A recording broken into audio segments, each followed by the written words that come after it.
Questions to consider when products diversify. When companies decide to start diversifying with new product lines, they believe that they will create fast growth in sales to existing consumers and sometimes enter new markets and thus increase their revenue. Even though these opportunities may be true, there are also dangers and risks that should be considered before diving into diversification. In difficult economic times, some companies decide to stick to what they know best, and others decide to keep updating and diversifying in a rapidly changing environment. Most times, companies choose to diversify for survival. In theory, a business that focuses on a small range of products interacts with a small amount of consumers. In these cases, sometimes the cost of running a company may be higher than the revenue it creates. In this case, diversification becomes essential for its viability in the long run. But when can we say that a company has opted to diversify? Well, actually, when companies apply any change of a current product that helps expanding into potential markets. This can be done in several ways: adding complementary goods and services, creating brand extensions, and trading using a different name. The most straightforward way of diversifying is offering consumers natural extensions of the goods and services the company already offers. Some companies start with just one flagship product, let's say quality work shirts, to later add a range of complementary products aimed at the same audience. For instance, ties, cufflinks, suits. Usually this type of diversification is quite safe and can drive rapid growth. Coke is the best known product of the Coca-Cola Company. But to maximize market share and cater for other tastes and audiences, the company offers a much broader range of beverages. In fact, Pepsi Company outsells Coca-Cola in some of the beverage categories such as bottled water, juices, and sports drinks. Aquafina, Tropicana, and Gatorade brands lead market shares in all of the three categories. They outperform Coca-Cola, Dasani, Minute Maid, and Powerade brands, respectively. Demand for beverages in these categories have grown steadily over the past few years, probably driven by increasing demands for better-for-you products in a more health-conscious audience. If Pepsi Company or Coca-Cola had not diversified in time, they would have lost more than the lead. They would have lost a world of possibilities without niches. Product diversification strategies should aim at expanding markets either by brand extensions or new complementary products. But sometimes this is also achieved by creating new uses for the original products with a new twist. The strategy should avoid being too similar in current product markets, but at the same time, it should not be too dissimilar from current ones. So you can see here diversification with Johnson & Johnson consumer products on this slide here, all very related, but under the same brand. Heinz has become a food product giant through continuous diversification.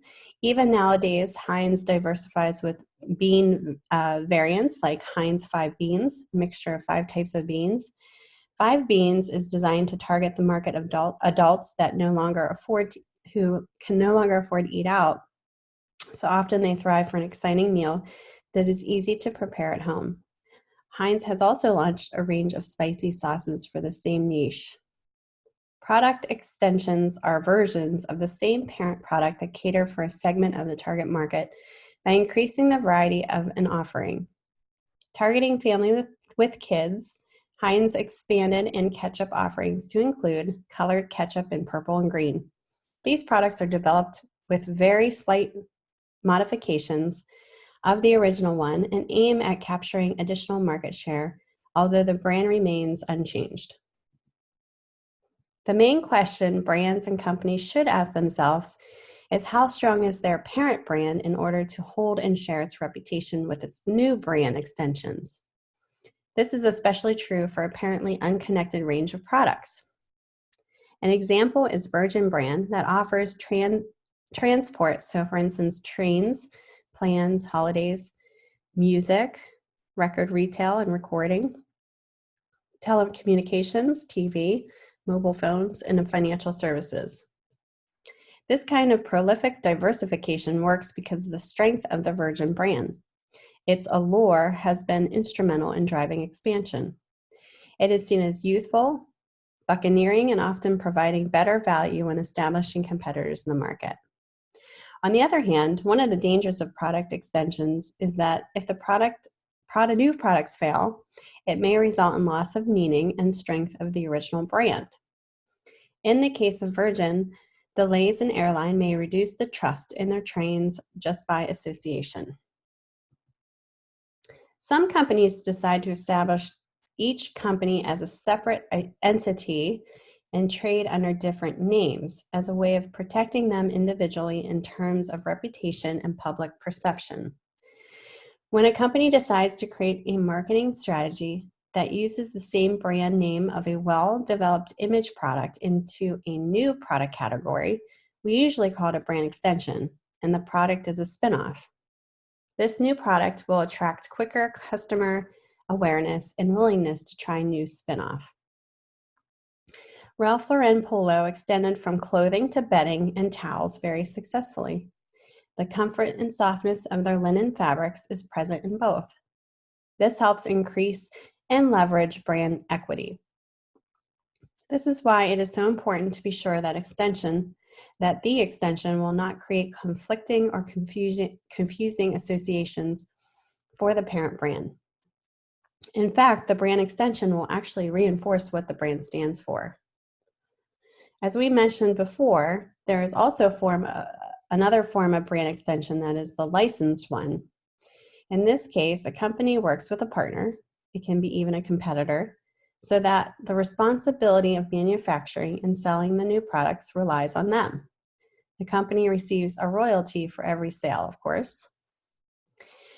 The risk also resides in the fact that launching outside the company's existing market and customer base will always have a higher element of surprise than diversifying within an already proven market.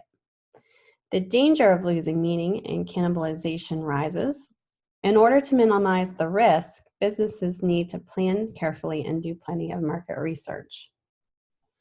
Expanding the product range with ties and cufflinks to match the shirts, the original product being sold in the example above, is a way of appealing to an existing customer base, and thus it is relatively low risk for the company. John Parham, he's a president and director of branding at Parham Santana, explains that all successful extensions are grounded in three concepts: fit, leverage, and opportunity.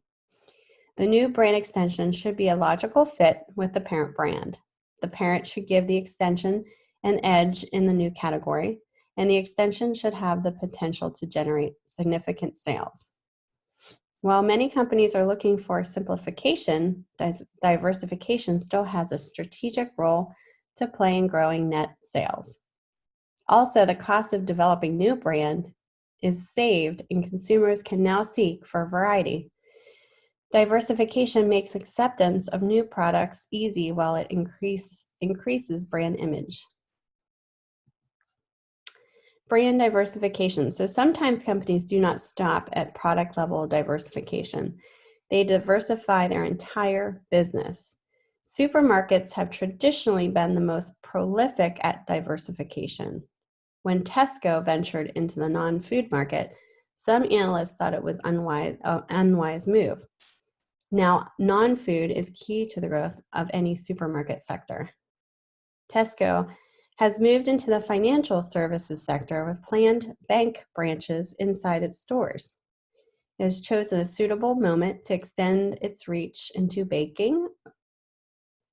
So pretty much the owner, the partner of the business, his name is James Edisberg, states, "The brands closest to the consumer are the supermarkets and the banks because we all interact with them every week," he says.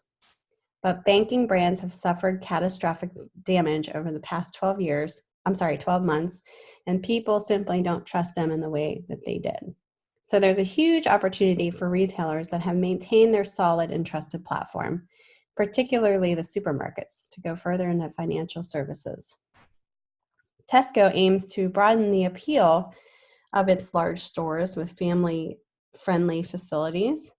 It bought the restaurant chain Giraffe and has taken stakes in the Harris and Whole coffee chain, and the upmarket cakes and sandwiches chain Amphorium Bakery. But the big diversifications are online, telecoms, banking, and geographically. Another business that ventured into diversifying their offer is Subway. Subway's managed to turn from a original sub shop to a healthy food outlet. This shift changed the brand's positioning enormously and expanded their potential customer base since before the change. Many of them would have never considered a Subway. Any marketer knows that it is more difficult and more expensive to attract new customers than finding ways to capture more money from existing ones. In changes that are so dramatic, it is key to communicate to customers very clearly what the brand or retailer is intending to do.